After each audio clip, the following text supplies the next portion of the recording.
Nuestras experiencias nos construyen. Conoce la historia de quien hoy nos visita en esta tertulia imperfecta. Tertulia imperfecta.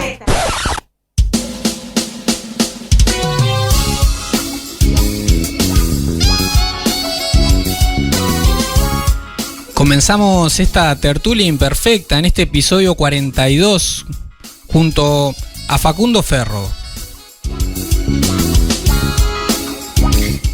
Y esta tertulia imperfecta es presentada por ANCAP Rosario, estación de servicio líder en la zona este de Colonia, certificada en gestión ambiental con un fuerte compromiso con el ambiente y la mejora continua. ANCAP Rosario está donde más lo necesitas. Bueno, Facundo, en este espacio de tertulia es que nos relajamos un poco, nos tomamos un café, nos sentamos en el sofá y para conocer un poquito más de tu historia, tus experiencias, tu trayectoria, recordamos Facundo es director de Arenera Indaré, Sociedad Anónima, vicepresidente de la Sociedad de Mineros del Uruguay y representante del sector minero ante la Cámara de Industrias del Uruguay actualmente. Ha ocupado un montón de roles en grupos también asociativos, así que sobre eso vamos a estar hablando. Facundo, ¿cómo le contarías a quien está escuchando ahí del otro lado lo que haces en Indaré y tu rol en la Sociedad de Mineros también? Bueno, en Indaré empecé trabajando en el año 93. Es una empresa que tiene muchos años. Básicamente empezó como Antonio Ferro Hijos, es una empresa que siempre estuvo ligada a accionistas de la familia. Empezamos en la historia pública, digamos, porque en la parte turística de donde se relata la historia de la misma, en 1888 empieza Antonio Ferro a exportar arena desde la isla Martín García, luego pasa a Martín Chico, luego pasa a Riachuelo, donde explota arena y piedra, y en 1929 compran las tierras de Boca de Rosario, y bueno, desde 1929 hasta 1997 se estuvo exportando arena hacia la Argentina, ¿no? La piedra en el 74 se dejó de exportar, y bueno, todo eso lo vivimos junto, ahora en este momento los que administramos la empresa somos yo y mi hermana. Uh-huh. Y bueno, hay accionistas también dentro de la empresa, y bueno, tenemos distintos rubros, tenemos la arenera, nos hemos diversificado, tenemos un área forestal, tenemos también ganadería y la parte de turismo, ¿no? Eso es un poquito lo que hacemos. Y los eventos que no son menores. Sol y Luna, pero sí. Reconocido, recordado por todo el mundo. Los 31. Bueno, ahora tenemos 2 años sin Sol y Luna. Esperemos este año que las pandemias vuelvan a permitirnos los festejos a lo grande. Y aprovechamos para preguntarte, ¿cómo nace esto de Sol y Luna también? Y bueno, es un sueño, para los emprendedores es un sueño de 1987. Allí en el Liceo Daniel Armando Hugón, con un compañero de Juan Lacase, que después terminó siendo DJ internacional, se nos había ocurrido hacer una discoteca en una vieja casona, que bueno, ese proyecto nunca salió. Se hicieron 2 fiestas que se llamaron Mística después de Sol y Luna, uh-huh. Pero después no lo seguimos haciendo, era bastante complicado, pero allí nació el proyecto y se cristalizó, fíjate, en el año 1999, diciembre del 99. Ahí un tiempito después. Un tiempito después, bueno, pero los sueños hay que bajarlos a tierra, a veces tardan, pero bueno, hay que persistir y lograrlo, ¿no? Y bueno, y desde aquella fecha hasta el momento, todos los 31, se hace esa gran fiesta, ¿no? Que también vos fijate lo que es la historia, ¿no? La Boca de Rosario festejaba, era famoso su festejo del 31 de diciembre con todo ese pueblito cuando la gente vivía allí, ¿no? Entonces también nos alegra mucho que una vez al año el pueblo se llene de gente y sea una linda manera de recibir el año y despedir al viejo, ¿no? Las dos cosas. Claro. Y esto tiene que ver, lo que estás mencionando, Facundo, con el tema que te queríamos consultar justamente. ¿Cómo mantiene una empresa como Indaré la competitividad en esta trayectoria con tantos años? Bueno, algo esperaba de la diversidad. Entonces vos tenés a lo largo de la empresa, que tiene más de, Ahora en este periodo que arrancó en el 98 van a ser 100 años por delante. Antes las empresas hacían cada 50 años y había que renovarlas. Entonces, bueno, primero fue Antonio Ferro Hijos, después pasó a Indaré Sociedad Anónima y después ahora es Arenera Indaré. En esos periodos hubo varios momentos de gran crisis. En 1950, para que tengas una idea, el departamento de Colonia enfrentó una de sus grandes crisis porque 11.000 personas vivían de exportar piedra y arena hacia Argentina, ¿no? 11.000, desde un límite a otro del departamento de Colonia a lo largo de toda la costa. No éramos la única empresa que estaba, sí fue la única que conservó, digamos, todo su patrimonio histórico, que bueno, es lo que componía la visita antes del COVID. Pero bueno, en 1950 rompen relaciones Argentina y Uruguay y ahí 11.000 personas en Colonia se quedan sin trabajo de un día a otro. Fue tremendo. Y bueno, la empresa tuvo que indemnizar, en el caso nuestro, 1.000 personas que trabajaban allí. Y tuvo que seguir adelante, ¿no? Y en aquel momento se reciclaron y empezaron a importar autos, porque los gobiernos a veces varían, y uno cuando ve, por ejemplo, hoy las retenciones en Argentina, que le parece algo raro desde acá, desde Uruguay, bueno, en aquel momento había cupos, ¿no? Para poder importar. Entonces solamente podían importar los que tenían cartera de exportador. ¿Y quién tenía cartera de exportador? Bueno, Arenera Indaré tenía cartera de exportador, hizo una alianza estratégica con una firma muy conocida en el mercado de aquel entonces que importaba vehículos y bueno, se empezaron a complementar en esa alianza estratégica y mientras tanto siguieron trabajando, ¿no? Pero fue un golpe muy duro, después se hizo la reactivación, pero ya en aquel momento los cupos de arena y piedra para Argentina estaban muy restringidos porque los gobiernos habían blindado, digamos, el ingreso de productos. Siempre el peronismo se caracterizó por tener una política de mercado cerrado, no una política liberal, digamos, ¿no? Así termina Argentina. Y acá hablas de factores externos a la empresa que afectan la competitividad. Exactamente, factores externos que absolutamente afectan la competitividad, como puede haber sido a un taxista que le salió Uber y bueno, se quedó sin trabajo. Son variables que no las tenés en ningún plan estratégico y bueno, se te derrumba todo, ¿no? Y tenés que reinventarte. Después en el año 91 empiezan el Estado con el tema de la ley de 250 metros de protección de faja de costas, en las cuales se restringe prácticamente un 75% del yacimiento. Y bueno, también el Estado, como es el dueño de la arena, dijo: voy a sacrificar estos millones de dólares que puedo exportar por Canon y por otros servicios por mantener la naturaleza. Y bueno, todos dijimos así sea, y Colonia se quedó sin la posibilidad de exportar o sacar arena dentro de los 250 metros. Entonces ahí también tenés que acatar una orden de lo que es la mayoría de los legisladores o de la población que adoptan una medida, a veces uno la puede compartir o no la puede compartir, a veces puede tener un fundamento científico, otras veces puede tener un fundamento económico con alguna otra intención de no crecimiento hacia un departamento, no lo sabemos. Es como las guerras entre el puerto de Montevideo y el puerto de Buenos Aires, históricas por el crecimiento y el desarrollo, y bueno, por eso es muy importante que la gente se una para pelear por su territorio. Y eso es lo importante de la competitividad, porque a una empresa sola es muy difícil que le den bolilla, pero cuando vas por sectores, sí. No fue el único caso, discúlpenme, el tema de la arena y de la piedra. Tenemos las textiles, tenemos un montón de épocas que la industria de este país dejó de ser lo que era, ¿no? Sin lugar a dudas. Cambios, sin duda. Justamente ahí, bueno, ¿qué rol crees vos que la empresa local debe jugar hoy en el desarrollo de una región, de una ciudad? Y bueno, justamente unirse y tratar de armar un plan estratégico de región, asistir a las reuniones, participar de los centros comerciales, participar de la agencia de desarrollo, apoyar porque vos no te olvides que hay empresarios que se despiertan y dicen: bueno, yo voy a pelearla para que exista una UTEC en La Paz, por ejemplo. Y son 5 o 6 y te demora 6 años y lográs que el Estado ponga una UTEC en un lugar que nunca había imaginado ni estaba en la cartera de cuando se fundó la UTEC. Y ahí está en La Paz, hay gente recibiéndose, hay una universidad en el medio.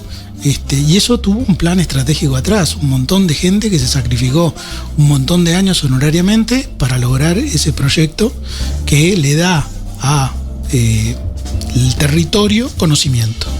Y vos te fijás en la historia y el primer conocimiento estuvo de la mano de los valdenses, cuando fundan el liceo de Armando Ugón. No esperaron al Estado, lo hicieron ellos, eran otras épocas. Después sí se lo delegaron al Estado, pero al inicio la iniciativa fue privada, fue del trabajo mancomunado entre los actores locales, en donde hay que entender eso, ¿no? Sí, de la misma forma que las sociedades de fomento, todos esos proyectos de asociativismo que se forjaron a través de los mismos emprendedores, ¿no? Y ahí, Facundo, cuando mencionabas sobre el mantenimiento de la competitividad de Indaré, hablaste de adaptación, porque habían algunas intervenciones externas y que había que adaptarse.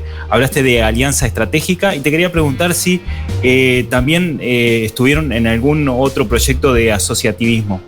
Sí, por supuesto. Ahí, por ejemplo, fuimos en algún momento la Cámara de Comercio, vinculó unas cosas que se llamaban los grupos NES, que eran justamente, habían conseguido unos fondos de la Unión Europea para articular empresas de distintos sectores.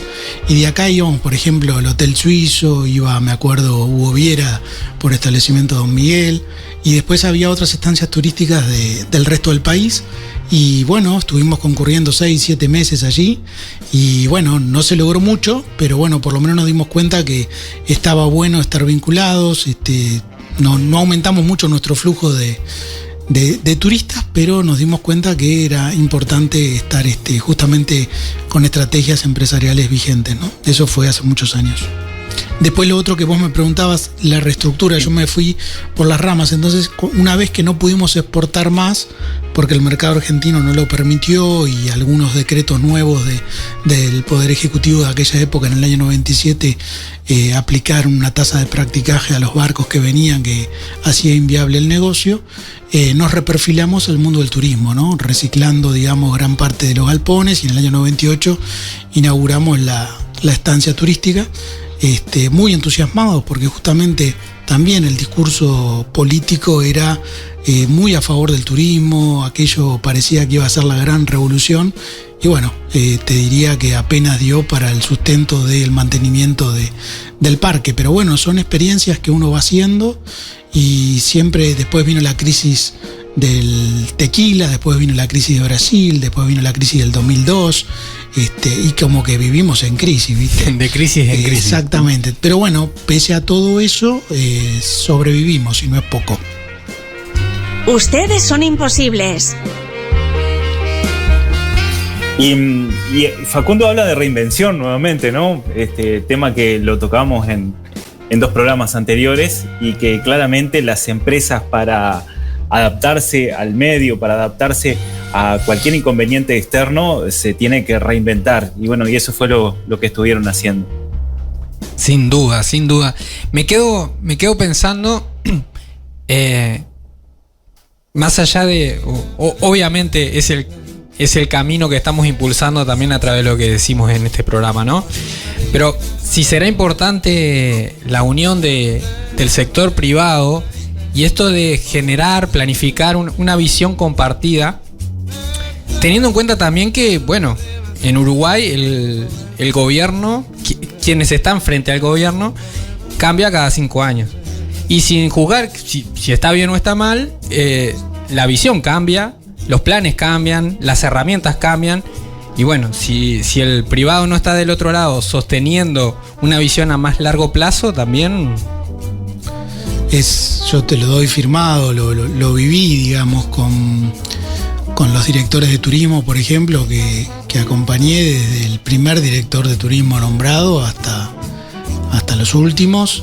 Uno ve la secuencia que se va dando, en donde, o sea, en una empresa privada eso no pasa, eso es lo que hay que acostumbrarse a a planificar. O sea, lo bueno de la Agencia de Desarrollo en su momento es que llevaba esos planes más allá para la zona esta, ¿no? Uh-huh. Más allá de que cambiara. O sea, el que cambiaba ya recibía un programa de lo que se quería hacer en la zona. Entonces, también para el político es más sencillo, porque ya cuando ve que hay un consenso entre privados, le resulta mucho más fácil apoyar el consenso. Y eso que vos decís, se da en todos los estratos del Estado, ¿no? Yo tuve la oportunidad de asistir a vivirlo con directores de ministerios. O sea, el que viene generalmente le arman el despacho nuevo, entonces a veces hasta se pierden estudios que había y vos tenés el respaldo y se lo mandás. Pero no estamos hablando mal de nadie, es simplemente el proceso natural de la democracia. O sea, la democracia hace eso, pone gente política porque la elegimos, porque creemos en ellos, y bueno, tienen que tener nuestro apoyo justamente porque somos la sociedad que se debe organizar y estamos viviendo el día a día, y quién más que nosotros conoce las necesidades, ¿no? Lo único que hay que ver cómo se plantean, hay que conocer al ambiente público, hay que saber que por más que hables con un político no se avanza en un tema, que hay que generar un expediente. No toda la gente lo entiende, y que después tiene que haber instituciones de soporte que hagan seguimiento a estas cosas, porque uno no las puede hacer, porque si se pone a hacer eso no trabaja, no genera impuestos y se funde, ¿no? En definitiva es eso. Sí, claro. Es un enfoque diferente a lo que a veces se escucha del reclamo de, bueno, vengan acá con las herramientas al territorio porque necesitamos cambios. Mira, yo te puedo contar la experiencia mía con el Ministerio de Turismo, año 94. Fui a Tarariras, me acuerdo que había una sociedad agrícola, que había un club de las rosas, una cosa así, y trajimos un experto del Ministerio de Turismo a hablar de cómo iban a hacer para que ese lugar fuera turístico. Y era un ex empleado de AFE, o sea, con el mayor de los respetos, el hombre no tenía idea. Uh-huh. Y eso pasaba en el año 94. Pero como nosotros éramos unos indios, no entendíamos nada. Entonces comprábamos cualquier espejito del que viniera. Y eso, en la medida que vos tenés instituciones sólidas que trabajan en el mediano y largo plazo, no pasa. Porque quien sea que esté, viene, se sienta y saca un diagnóstico y sabe a dónde quiere ir la región. Por eso es muy importante tener claro qué quiere la región, qué necesita la región, y apoyar a estas instituciones. Si no podés apoyarla con tu tiempo, bueno, poné plata y apoyalas. Y si hablamos de asociativismo, no puede quedar afuera la Agencia de Desarrollo, que obviamente parte desde lo privado también, donde hay roles en cuanto a los empresarios para poder incrementar la llegada de las empresas y poder hacer proyectos de dimensión más territorial. Facundo, te pregunto, ¿qué es necesario que las empresas tengan en cuenta para lograr esa mayor competitividad a través del asociativismo? Bueno, básicamente es una pregunta muy, muy compleja, ¿no? Primero, la Agencia de Desarrollo no fue ninguna de las agencias de desarrollo fue un pedido de las comunidades. Generalmente son programas internacionales que vienen, proponen y se hace. Y se imponen. Entonces, cuando se imponen sobre el territorio, sea quien sea las autoridades que le hayan impuesto, tienen que estar bien presupuestadas, porque si no, el daño sobre el territorio puede ser enorme. Claro. Y generalmente, por lo que yo he visto, casi todos los organismos en todos sus planes que tienen no tienen los fondos suficientes como para bancar a los técnicos tan especializados en los temas como para asegurar un éxito. Entonces es muy complejo intervenir, porque si interveniste tenés la culpa. Si no interveniste, fue libre albedrío y se formó solo. Entonces, lo natural es que hay un problema, la gente se junta y forma una cámara, una institución. Uh-huh. Y después se empieza a avanzar. Ante un problema, generalmente, un problema que nos amenaza, digamos, tomamos miedo y decimos, vamos a juntarnos. Tenemos un problema, a ver cómo salimos de esta. Y en función de eso empezás a construir desde el sector privado, ¿no? Y el político acude enseguida, porque es su deber y es su formación y es su razón de ser. O sea, son gente que está muy, muy dispuesta a brindar todo lo que tiene para la mejora del ciudadano. Entonces, a veces no nos entendemos porque tenemos ópticas distintas, ritmos distintos. Y por ejemplo, yo me acuerdo un empresario de punta de la zona que cuando le fuimos a pedir la firma para el proyecto de la destilería de ANCAP, volvimos 6 años después con la inauguración y el tipo nos agradecía. Y yo le digo, pero es que vos firmaste para que esto fuera posible. Y demoramos 6 años. Entonces, ¿quién te banca 6 años en el sector privado diciendo, bueno, vamos a ver? Porque los pasos son lentísimos, pero bueno, es la manera de construir un territorio más competitivo.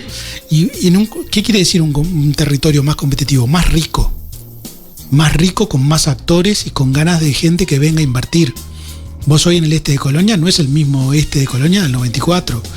Es más, Colonia del Sacramento en el 94, nadie iba a invertir.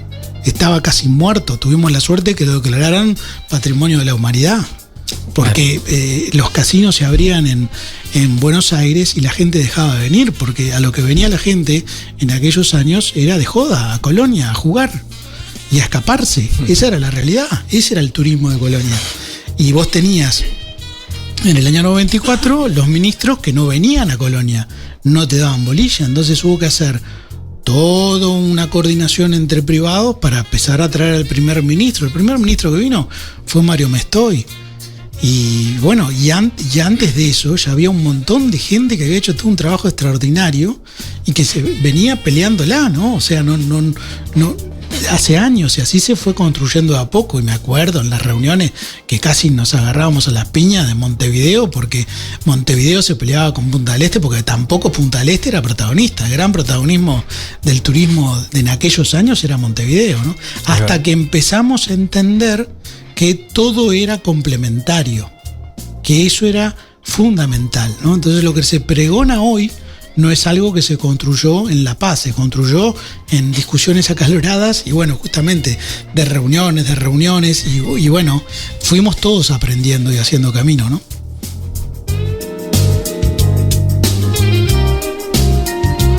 Me quedo pensando también qué importante invertir tiempo y energía y bueno, y recursos en la generación de capacidades también locales, ¿no? Pues muchas veces esto que está un poco implícito en las experiencias que comparte Facundo, ¿no? Un grupito, un puñado de privados inicia un proceso que lleva su tiempo. Bueno, eso a veces por el mismo tiempo que lleva el proceso, a veces porque el proyecto en sí necesita expandirse. Bueno, tiene que haber también una inversión ahí en apostar a que la comunidad se haga parte, o sea, se apropie del proyecto y generar capacidades locales. Algunos enfoques de desarrollo lo están teniendo en cuenta hoy. Exactamente, eso es vital. El hecho de que la semilla prenda en los emprendedores, en los actores locales, es fundamental. Porque si no, no llegás a ningún lado. Vos podés tener las mejores ideas, pero estás solo como el mejor, ¿no? Entonces, hay que hacer estudios, hay que hacer diagnósticos, pero no nos podemos quedar en los diagnósticos. Somos gente de acción y hay que avanzar. Esa es la gran realidad. Vos, una de las cosas que yo también no leíste un poco pasé por los centros comerciales de Valdense, la unión de centros comerciales que tratamos de hacer, y bueno, con una cuota, por ejemplo, de 150 pesos por mes, ¿qué empresa puede estar feliz aportando 150 pesos a un centro comercial? No existimos, esa es la realidad, con el mayor de los respetos. O sea, no es porque no existan los centros comerciales, que son instituciones que, por Dios, me saco el sombrero. El tema es que no tenemos la capacidad los empresarios de decir, ¿vamos a invertir en esto o no? No sé, para traerte un ejemplo, la Asociación de Mineros son todas pequeñas y medianas empresas y la cuota está en 1.800 pesos, más la cuota de la Cámara de Industria, 1.300 pesos. Y a veces nos cuestionamos, pero esto es poco, porque no puedes contratar a un abogado, no puedes contratar a un gerente, necesitamos más socios. O sea, realmente para estar organizados y tener gente que trabaje para construir un futuro para tu sector, tenés que invertir y tenés que tomarlo como parte de tu presupuesto. No podés pero escúchame, salís a cenar con tu familia y ¿cuánto te sale? ¿Cómo no vas a poder poner por lo menos esa cuota para una institución? Es lo mínimo. Entonces la institución empieza a poder caminar de una manera seria, porque también hay otra cosa que hablamos muchas veces con los que han tenido la carga de ser presidente de una institución de este tipo. No te da el cuero para sobrevivir, porque te demanda un tiempo que nadie te lo paga y lo perdés de tu empresa. no es lo mismo que un sindicalista. Un sindicalista tiene todo el tiempo del mundo porque, hay un sindicato que lo está bancando, ¿no? Y Facundo, mencionabas recientemente el tema de la complementariedad y te quería preguntar, ¿qué rol juega el Estado? ¿Dónde participa? ¿No debería de participar en esta amalgamiento de la complementariedad de las empresas o del privado?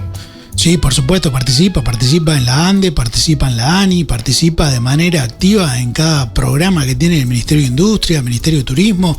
O sea, realmente hay un cambio brutal en los últimos años en donde hay una disposición del Estado enorme a tratar de colaborar. A veces no hay sintonía entre la manera de expresarse del Estado y lo que comprendemos los limitados empresarios, ¿no?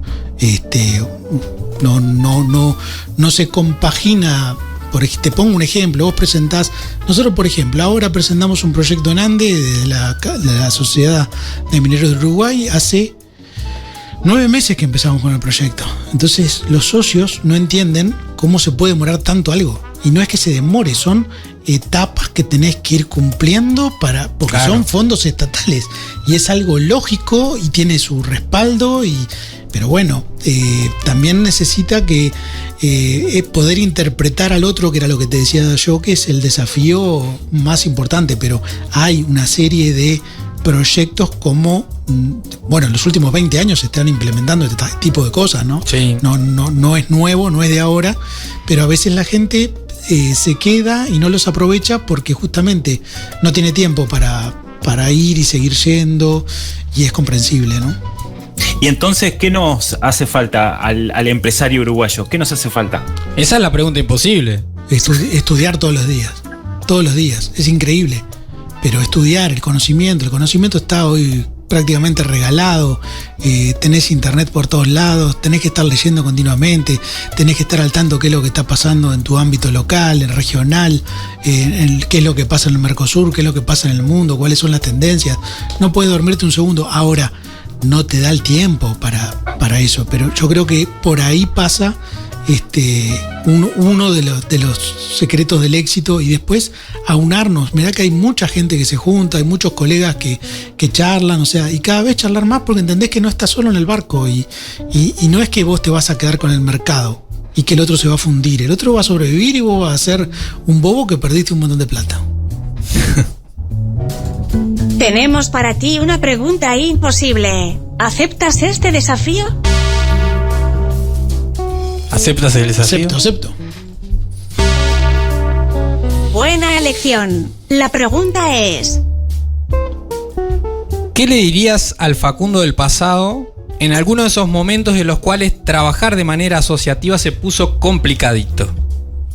Le diría que estudiara más que nunca y que volviera a hacer lo mismo. No tengo duda, después de un ejemplo que vi en la universidad, yo tuve la suerte de ir a la universidad y recibirme de administrador de empresas, y hay un ejemplo muy claro en donde te ponen un desafío, entonces vos lo tenés que hacer de manera solo y no lo haces, y lo haces en grupo y sale al toque. Entonces ese tipo de cosas son claves. Somos seres, no somos ermitaños, no vinimos al mundo para sembrar caos, venimos a construir, y es difícil ser empresario en Uruguay por un tema de cultura, pero bueno, es una responsabilidad muy grande, y que yo daría los mismos pasos de nuevo y tendría la misma paciencia que tuve y aguantaría todas esas horas de reuniones que muchas veces tanto mi hermana como mi señora me dicen: no puede ser, ¿cómo tenés tanta paciencia para bancar todo eso? Y bueno, en alguna medida hay frutos que a mí, por lo menos, hay indicadores que me dejan contento de que lo andado ha sido bueno no solo para mi empresa, sino para la región, que es muy importante. De hecho, la región crece y consume arena. Entonces yo vendo más arena. Facundo Ferro estuvo en esta tertulia imperfecta presentada por ANCAP Rosario. Estamos donde más nos necesitas.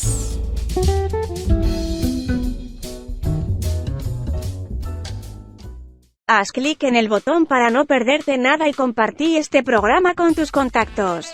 Imposibles es una producción de Rosario FM. Creación y conducción, Javier Filiuti y Eduardo Hernández. Arte y diseño, Ecocomunicaciones. Edición y mezcla, Rodrigo Amado y Eduardo Hernández.